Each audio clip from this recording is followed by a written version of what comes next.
What's that? A metamorphic stone rising from the blackness and negative earth? A towering behemoth, a monstrosity brought down by extraterrestrial powers? Or a giant monolith of death, hell-bent on the annihilation of humankind, time, and all matter? No, it's the AC adapter for a ColecoVision. What the fuck were they thinking?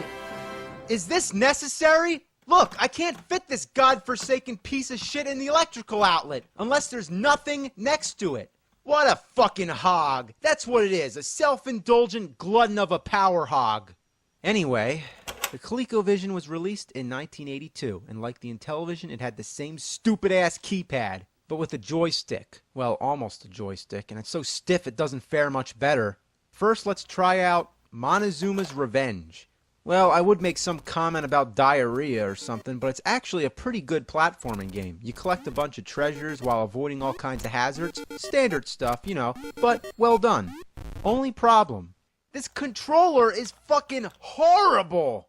But the good news is that, unlike the Intellivision, you can unplug the controller and swap it with an Atari or a Sega Genesis controller. Who would have thought that would be compatible? But what a great thing. Now let's try Rocky. That's right, Rocky on the ColecoVision. The music and the graphics are quite good for the time, but would it be too much trouble to add any facial features? As far to my knowledge, your only opponent is Clubber Lang. After all, Rocky 3 was the newest movie, so there's definitely no Ivan Drago.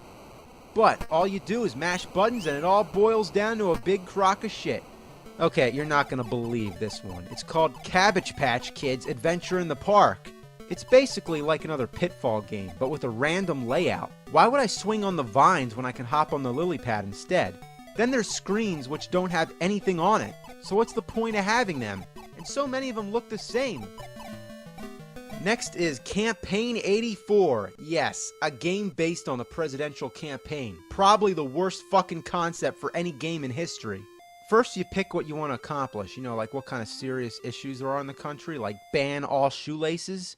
And that's my favorite, because shoelaces are bullshit.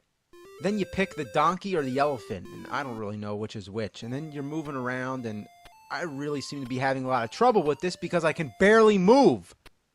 Alright, let's try to touch the megaphone, okay? You were seen putting your shoes on before you put on your pants. Okay, well, who the hell was watching me get dressed? If I want to put my shoes on first, that's my own goddamn business.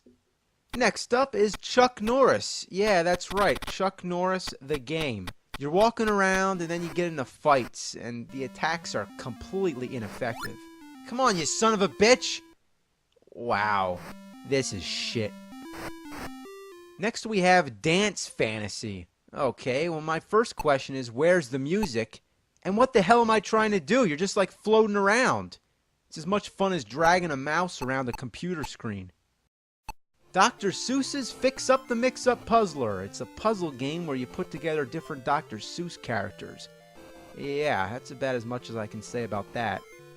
Learning with Leaper. It's one of the most juvenile games I've ever played. You're a weird eyeball with legs, and there's 4 little games to pick from. In the balloon game, all you gotta do is match the letters. See, that's a T up there, so all I do is I just grab the T, and then I match them up, and there you go, you win. It's pretty hard, right? In the maze game, you're a frog being chased by a centipede. All you gotta do is get to the end of the maze, and that's it. The dog game, I have no fucking clue what to do. But the paint game is basically like an old paint program. If you thought Mario Paint was primitive, well, look again. Next is looping. Here we go. Oh, let's try again. Oh man, that pilot's drunk as shit. Oh, I gotta get through the wall. Here we go. Okay. Maybe I gotta go over it. Oh, I guess not. Uh-oh, let's try again. Oh man, what am I supposed to do? Fuck! Oh, I know, I gotta shoot through it.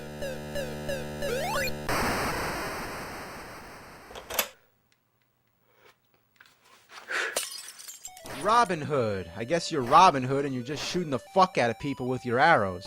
Man, all this violence going on, but the sun is just smiling away. Slurpee. Okay, you're just going around slurping balls, and there's all kinds of weird creatures coming at you, and I really don't know how else to describe this thing. It's like, what the hell? Smurf Rescue. Yeah, how could you go wrong with a game about the Smurfs? All you do is keep walking right. Nobody's trying to kill you. Everything's just fine and dandy. What a nice game. This is the happiest game ever made. War Games. I'm assuming it's based off the movie since they both came out in 1983. You're basically trying to stop nuclear missiles from blowing up the whole world. It's kind of serious. But there's another one called War Room, which is a similar game, except this one has some comedic relief because it's got giant mutant chickens. Alright, well, this video is getting out of hand, and we can spend all day talking about these games and discussing them in depth, but I only wanted to give you an introduction to two classic gaming consoles. Now, I know we mainly focused on the shitty aspects, but let me tell you, that's the name of the game. But before I end it, let's take a look at the ColecoVision expansion module. Yeah, what gaming system is complete without some kind of peripheral? You plug it in and now you can play Atari 2600 games. That's right, I'm playing Atari on ColecoVision, its competitor. Okay, that would never happen today. That's like if Sony said, okay, we're going to come out with this new expansion module for the PlayStation 3. You're going to be able to play Xbox games on it. There would be lawsuits up the ass.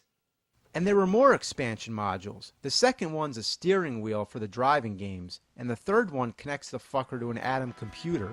I wonder if the Addams family had an Atom computer. Now the fourth expansion module connects it to a dishwasher. And then the fifth and final one connects it to your ass. Never do more than I really need. My mind is racing, but my body's in the lead. Night's the night, I'm gonna push it to the limit. I live all of my years in a single minute. Fill my eyes with that double vision. No disguise for that double vision. Ooh, when it gets through to me, it's always new to me. My double vision's got the best of me.